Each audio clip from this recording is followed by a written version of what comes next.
What if the most dominant force in women's basketball history is being systematically destroyed from within? While millions of fans worldwide celebrate her record-breaking performances, a calculated campaign of silence, sabotage, and professional assassination is unfolding behind closed doors. This isn't speculation, it's documented warfare, and the evidence is hiding in plain sight. The target? Caitlin Clark. The perpetrators? The very people who should be lifting her up. And the most disturbing part, they're succeeding in ways that could reshape the future of women's sports forever. You're about to discover a story that sports media refuses to tell, a story of jealousy so toxic it's poisoning an entire league from the inside out. Because what happened to Caitlin Clark isn't just about basketball. It's about what happens when greatness threatens the established order. And that order fights back with everything it has. The first shot fired wasn't on the court. It was in corporate boardrooms, where decisions that should have taken seconds stretched into months of calculated delays. When Nike dropped their bombshell announcement, a jaw-dropping $28 million deal that instantly placed Caitlin Clark alongside legends like Michael Jordan and LeBron James, the basketball world should have erupted in celebration. Instead, something far more sinister began to unfold. The Indiana Fever, the very organization that had just won the lottery by drafting the most marketable athlete in women's sports history, went completely silent. Not a single tweet, no press release, no coordinated campaign to capitalize on the biggest endorsement deal in women's basketball history. Just eerie, calculated silence that lasted for days while the sports world wondered what was happening behind the scenes. This wasn't oversight, this was strategy. Sources close to the organization revealed that internal discussions had been ongoing about how to manage Clark's rising profile. The fear wasn't that she might fail, it was that she might succeed too spectacularly, overshadowing teammates and disrupting the carefully maintained balance of power within the franchise. What should have been a coronation became the first public signal that not everyone was ready to embrace the revolution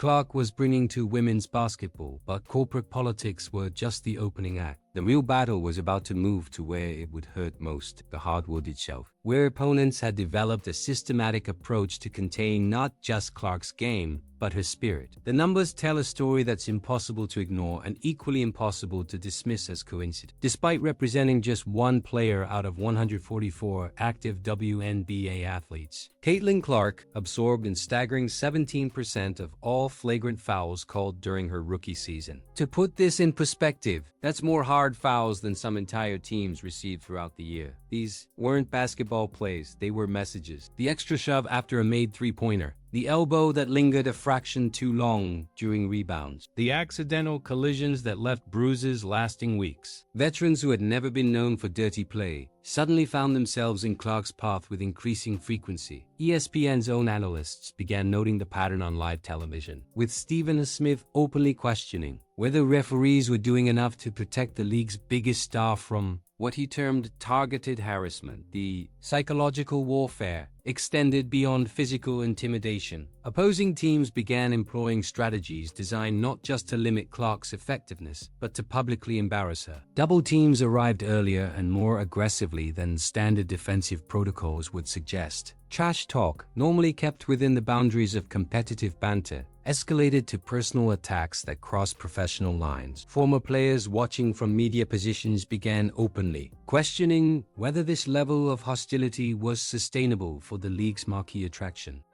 The campaign reached its crescendo during All-Star voting, where democracy met conspiracy in the most public way possible. Fans responded to Clark's electrifying play with unprecedented enthusiasm, casting nearly 3 million votes, the highest total in WNBA All-Star game history. Their message was unmistakable. This was their chosen representative, the player they wanted to see celebrated on the league's biggest stage. The people had spoken with their wallets, their attention, and now their votes. But the WNBA's secret ballot system gave players the opportunity to deliver their own message. And that message was brutal in its clarity. Despite leading rookies in virtually every meaningful statistical category and single-handedly driving television ratings to historic heights, Caitlin Clark found herself ranked 9th among guards by her peers. 9th behind players she had outscored, out-assisted, and in many cases, completely outplayed throughout the season. The voting results sent shockwaves through basketball media.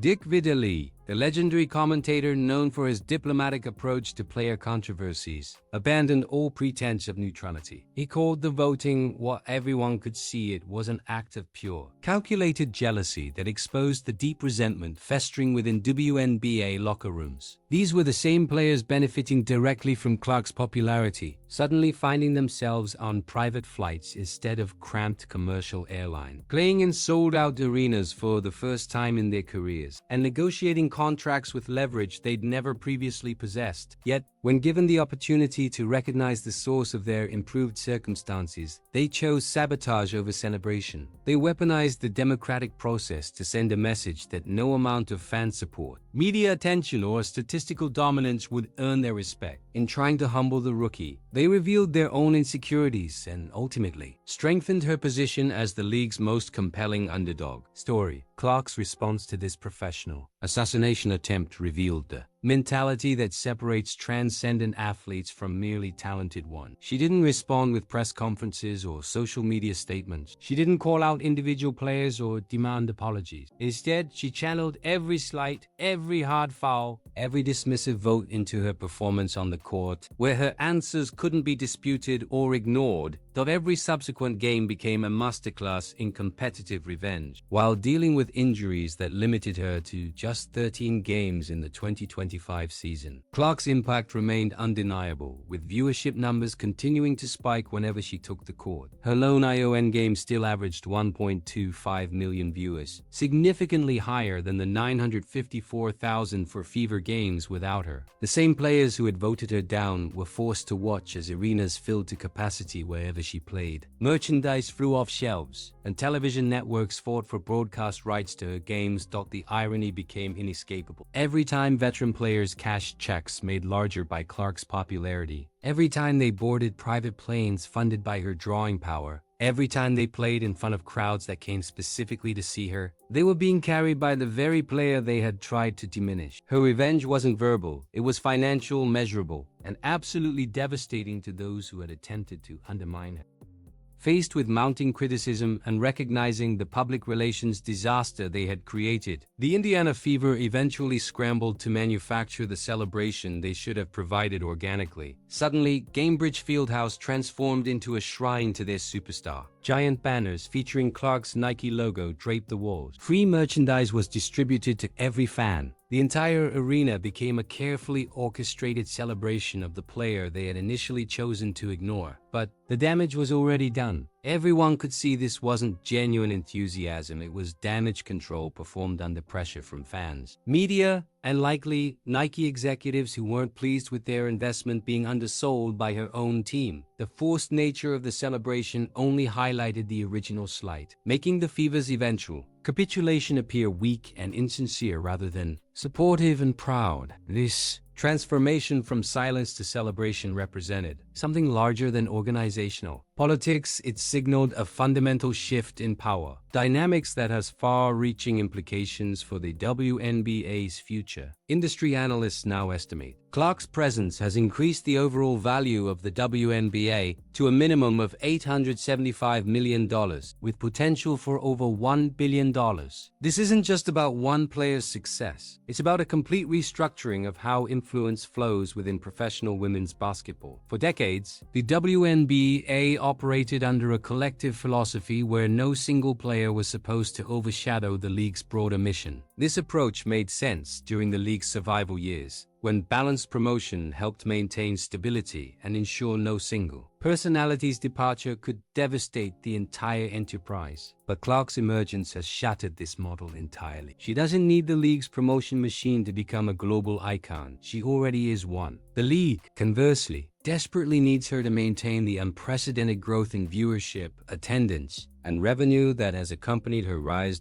This power reversal terrifies established interests who built their careers within the old system. The all-star voting controversy wasn't really about recognizing performance. It was a desperate attempt to restore the traditional hierarchy, to prove that the collective could still humble individual excellence. Instead, it exposed the petty jealousies and small thinking that could ultimately limit the WNBA's growth potential just as it reaches new heights of mainstream relevance.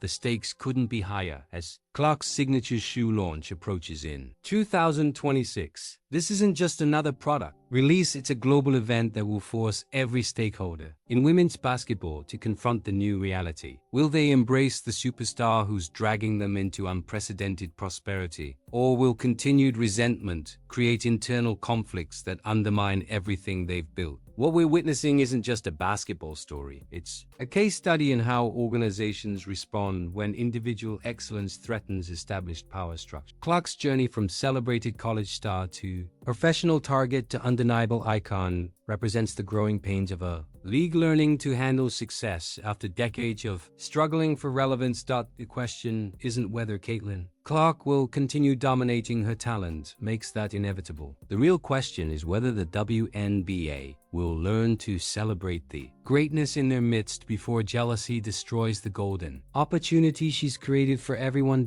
If you found this deep dive into the hidden politics of professional basketball compelling, make sure to subscribe for more untold stories from the world of sports. What other behind-the-scenes controversies do you think deserve investigation? Let me know in the comments below.